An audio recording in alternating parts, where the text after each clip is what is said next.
All right, guys. So a morning reaction to some of the things that happen around college football. Um, Obviously, Florida and Texas are going to are going to be a couple schools I'm going to talk about here because they both share a lot of things in common, right? Two programs that used to be powerhouse programs, that used to be a huge brand in the state of college football, but not anymore. Both of those programs are struggling with culture. They're struggling with establishing a proper culture. They're trying to figure out who they are as a program, what their identity is a program, and it's a shame that what we saw. Florida barely winning against Sanford. I know someone's going to say the score was 70-52, but the fact that Sanford controlled that game, scored 42 points. And it's not a powerhouse FCS program. They're not Appalachian State. They're not, right? They're not Appalachian State from 2007. They're not North Dakota State. They're not even South Dakota State. They're not Sam Houston State. They're not Eastern Washington. That was against one of the worst FCS schools in the nation. And that's a school that got blown up literally by 40 something points to Chattanooga. And you let that program come to your house and get to come to the swamp. Shouldn't even be called the damn swamp. Should just be called the damn trash bin, because that's exactly what Sanford thought it was. They scored 50 points in the swamp. And then but that's not even the worst part about that, guys. The worst part about it was Dan Mullen and the players celebrating the win by dancing around, jumping around, hollering. And I know what people might say.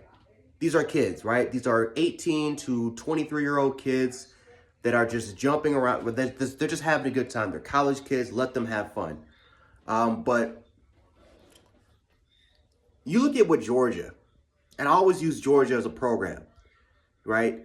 Georgia's not, when Georgia allows 17 points, they're not celebrating. These guys on that program, these defensive players are arguing with each other in the sidelines. They're pissed off. They're trying to hold each other accountable, because their expectations is not allowing any points. They're expecting shutout victories. They hold themselves to a higher standard. Even what we as football fans kind of give them credit for, even Georgia fans give them credit for. And right, Alabama, what they did. Alabama, what they used to do back in, back when their defenses were elite. Not shit. Even last year, this offense kind of held the team to a standard. This offense was expected to score 40, 50 points. These guys on the offensive line, especially on the offensive line with Landon Dickerson, these guys held each other accountable, because if they whipped on a block or anything like that, if they allowed their quarterback to get hit, these guys would be arguing with each other in the sideline. Like, it's that winning culture. It's that winning approach. And that's what Florida and Texas are struggling with. They're struggling with establishing a culture. And Dan Mullen jumping around, having fun with this, and having fun while barely beating a Sanford school. That's not good. That's not good at all. That's not good for the program. I guarantee you that a lot of the Florida fans are sick from watching that particular video, especially because a lot of Florida fans will definitely admit that it felt like a loss compared to a win. Hell, Bama beat LSU last week 20-14. And honestly, again, Bama fans will tell you it felt more like a loss than it was a win. So it's that culture. It's that culture that you're trying to chase. And right now, Florida's not that. Then you look at a school like Texas.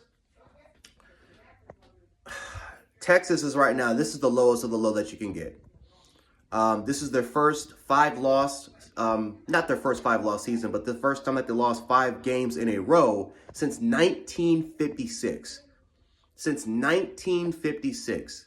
Like, that's probably when the British takeover, when it came to rock and roll, happened. Like, 1956 was when it's the last time that Texas lost 5 straight games in a row. And you lost to Kansas. Like, that is the lowest of the low. Kansas is one of the worst FBS programs probably of all time. And you let that Kansas team come to your stadium and score 50 points and beat you in overtime. That is the lowest of the low. I mean, hell, at least I guess you can say Texas didn't choke a first half lead, but the fact that you were down in the first half big, and then you came back fighting back and still lost. Texas is struggling with finding a culture. losing to Kansas is definitely the lowest of the low. And Bo Davis, yelling at his players, saying, listen, you guys are laughing.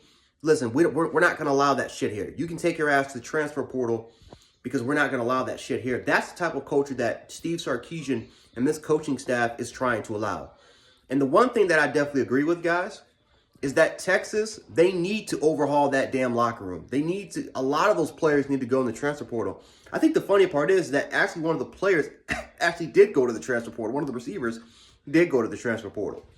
But I see what Steve Sarkisian and I see what, guys like Bo Davis, I see what the message is, and they're trying to establish a winning culture. A lot of the Texas recruits actually were happy. They were happy about it because they were even sick.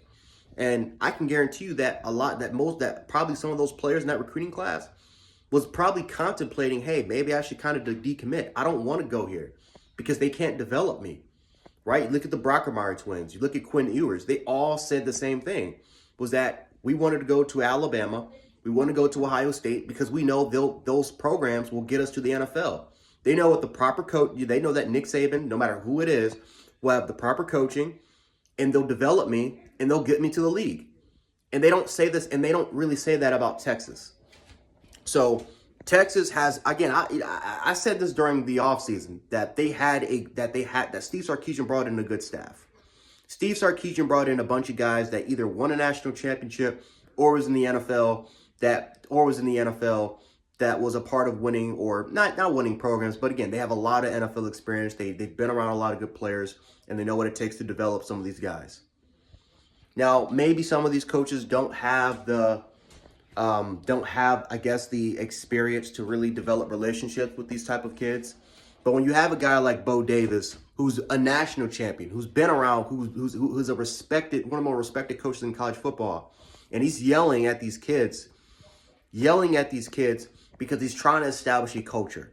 He's not trying to have this nonsensical bullshit that was going on where players are laughing after getting blown out for losses.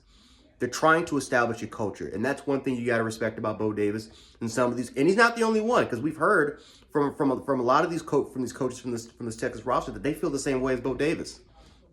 So this was the lowest of the low. Both programs are trying to figure out what type of culture that they want. I think the only thing is that even though Texas lost to Kansas, and that is a low, I think that if you're a fan, you got to look forward to probably next year. I don't even know if Texas is going to make a bowl game next year. But you know that Texas is extremely talented. You know that you can make an argument they should have won all of their games except for the Iowa State game. And, well, of course, the Iowa State and the Arkansas game. I'll take that back. The Iowa State and the Arkansas game. And you know that, again, the talent is there. It's just establishing a culture. It's focusing on the mental fortitude of what type of football team you guys want to be next year. Florida, it's a downgrade. I don't know. Again, as long as Dan Mullen continues to be there every single day, he's only gonna sink that program further. He's only gonna sink that program further. So again, I said it before that halftime he should have been fired. If he's not fired at least today or next week or the week after, I don't know. I wouldn't even wait till next season. I would find a coach right now to try to replace Dan Mullen, because that's ridiculous that people are dancing around the locker room after beating one of the lowest FCS programs in the country. But anyway, guys, that's just my morning reaction. Let me know how you guys kind of feel about this. I might post some more morning reactions because, again, we had a phenomenal week of college football, a lot more to talk about. But, yeah, guys, Janet Sports, a.k.a. Janet716. Follow me on my social media pages. And if you haven't watched that Dan Mullen, celebrating with his players after beating FCS, I will have that link below in the description. You guys can check that out, because that is actually, again, an hilarious but embarrassing video to watch. But anyway, guys, Janet Sports, a.k.a. Janet716. I'll catch you guys later. Peace.